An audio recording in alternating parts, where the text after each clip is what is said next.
DM साहब को ज्ञापन देने आए थे? जी, मैं डीएम साहब के पास अपनी फरियाद लेकर के आई हूँ कि रोज़ प्रतिदिन में मुझे मानसिक रूप से टार्चर किया जा रहा है। मेरे परिवार के खिलाफ में षड्यंत्र रचा जा रहा है, मेरे खिलाफ में षड्यंत्र रचा जा रहा है। और ये षड्यंत्र के सूत्रधार जो है वो आदरणीय हमारे पूर्व सांसद सुब्रत पाठक जी, जिन्होंने हमारे गेस्ट हाउस को लेकर के हमें ये कहा कि हम भूमाफिया हैं।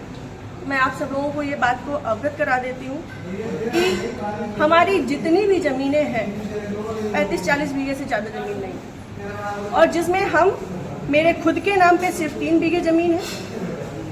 और 3 बीघे ज़मीन वाली महिला कैसे भूमाफिया हो सकती है? और 35-40 बीघे की ज़मीन में हम मेरे ससुर साहब, मेरी सासू माँ, मेरे हस्बैंड और मेरे देवर देवरानी 6 लोग आते हैं। इतनी सी जमीन में कैसे लोग भूमाफिया हो जाते हैं? जो ये बड़ा उससे कह रहे हैं कि चपुन्ना के भूमाफिया। और रही बात मेरे गेस्ट हाउस की, राधा रानी गेस्ट हाउस की, तो आज इन्हें ये पर लग रहा है कि वो हमने सरकारी भूमि में बनाया है, अवैध जमीन पे कब्जा किया है।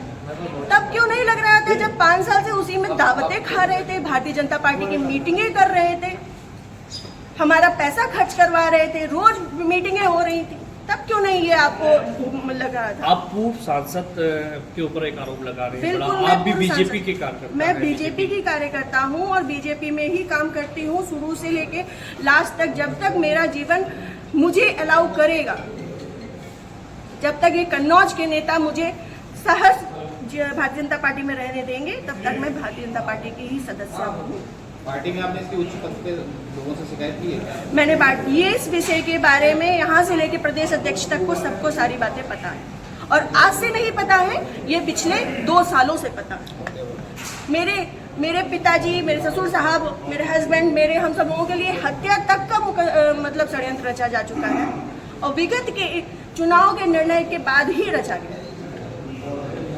पिछली 4 जून को रिजल्ट आया है, पिछली 3 जून को ये हमारे गांव गए थे। हमारे गांव जाकर के इन्होंने, हमारे राइवल्स हैं जो, उनके घर जाकर के इन्होंने 2 घंटे की बैठक रखी जिसमें षड्यंत्र रचा गया। और उसके बाद ही उसी दिन इनके एक प्रमुख कार्यकर्ता कहिए, चमचे कहिए, कुछ भी कहिए, वो जीतू त्रिपाठी, उन्होंने मेरे ससुर साहब को फ़ोन किया, जिसकी मैं रिकॉर्डिंग आप सबको भेजूंगी और चाहूंगी कि मीडिया में आप चलाएं। उन्होंने मेरे ससुर साहब को धमकी दी कि अगर चपुन्ना चुनाव नहीं जीता तो आपको 4 तारीख के बाद देख लिया जाएगा। उसके बाद से ये सारा षड्यंत्र रचा गया। क्या चुनाव हरवाने में आपका भी श्रेय जाता है? मैं भारतीय जनता पार्टी, इस तरीके से वो आरोप लगा रहे हैं क्या? वो कुछ भी कहे, वो तो ये भी कह रहे हैं कि भाई नया त्रिपाठी ने 20 लाख रुपए ले लिए थे सपा से। वो तो उनका मुंह है, कुछ भी कह सकते हैं। पर मैं भारतीय जनता पार्टी की कार्यकर्ता हूँ, और सभी लोग सोशल मीडिया जानते हैं, चलाते हैं, सभी लोग मेरी आईडी में देख सकते हैं कि मैंने किस तरीके से काम किया है।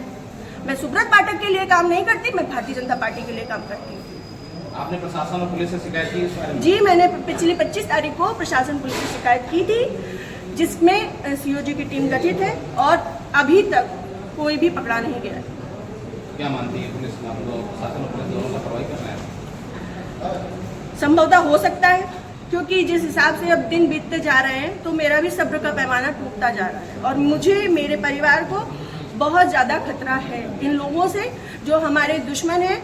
क्योंकि सुब्रत पाठक जी ने, हमारे जो राइवल्स हैं, सभी आजीवन कारावास के मुजरिम हैं। सभी आजीवन कारावास के मुजरिम हैं। मैंने इसमें लिख के भी दिया है, संदीप तिवारी, प्रदीप तिवारी, मनोज अग्निहोत्री, ये बलात्कारी केस के और आजीवन कारावास, गैंगस्टर, इन पे सब तरीके की धाराएं लग चुकी हैं इनमें, ऐसे लोगों के साथ में। और जिसको इन्होंने हम लोगों की सुपारी दी है, अखिलेश यादव उर्फ छक्की, वो इनके, हाँ, यहाँ ठटिया का ही निवासी है, गांव झहुआ है उसका।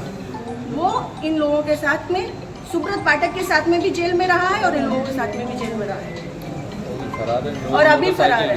और इन लोगों की मोटरसाइकिल भी उनके पास है, अभी तक वो भी बरामद नहीं हुई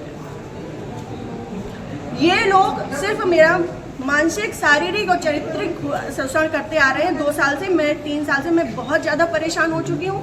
अब ये चीज़ें नहीं होंगी। आज आपने जिलाधिकारी से बातचीत की है, क्या उन्होंने आश्वासन दिया? उन्होंने मुझे पूर्ण आश्वासन दिया है कि इस पे निष्पक्ष जांच होगी, क्योंकि हमारे पास रिकॉर्ड्स भी हैं, हमारे पास सबूत भी हैं और बहुत सारी चीज़ों के सबूत हैं। समय आने पे मैं वो सब आपके सामने रखूंगी। जिले में जो भी भ्रष्टाचार हो रहा है, जो जिला पंचायत में भ्रष्टाचार हो रहा है, जो ब्लॉक प्रमुख में भ्रष्टाचार हो रहा है, ब्लॉक में भ्रष्टाचार हो रहा है, वो सारी चीज़ें मैं आप सब लोगों के सामने रखूंगी। अगर आपकी सुनवाई आज नहीं होती तो आगे क्या कदम उठाएंगे आप? मैं आप लोगों का सहारा लूंगी और आप लोगों का सहयोग, मुझे पूर्ण विश्वास है कि मेरे साथ हमेशा रहेगा और मैं इस पे अपनी अंतिम सांस तक अब फ्रंट के पैमाने में आकर के लड़ूंगी। Thank you.